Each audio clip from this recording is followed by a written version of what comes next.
Bonjour et merci à vous de nous rejoindre pour les perspectives quotidiennes du marché de ce mercredi. Aujourd'hui me rejoint Fernande de la salle des marchés pour nous donner toutes les dernières informations.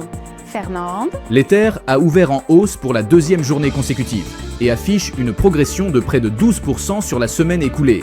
Bitmain, la société de Tom Lee, a acheté pour 74 millions de dollars supplémentaires d'Ether, se rapprochant ainsi de son objectif de détenir 5% de l'offre totale. Les consommateurs américains s'attendent à une inflation de 3,7% au cours de l'année à venir, soit le niveau le plus élevé depuis septembre 2023.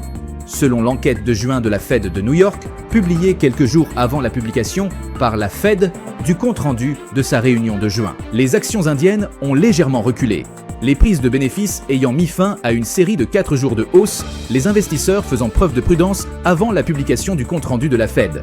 Les titres du secteur informatique ont résisté à la baisse, emmenés par HCL Tech, à la veille de la publication de ses résultats trimestriels. La dernière session a vu l'action Google gagner 1,7%.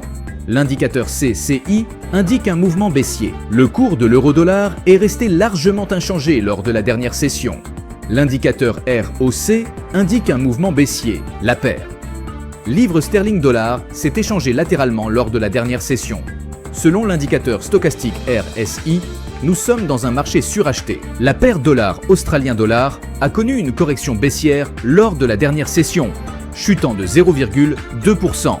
Selon l'indicateur stochastique RSI, nous sommes dans un marché suracheté. Bientôt, des rapports économiques de différents niveaux d'impact seront publiés.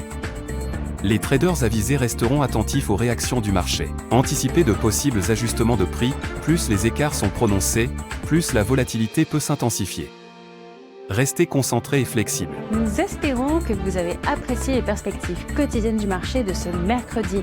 Nous souhaitons à chacun de vous une journée de trading productive. Reconnectez-vous demain matin pour entendre les dernières nouvelles et les événements des marchés financiers.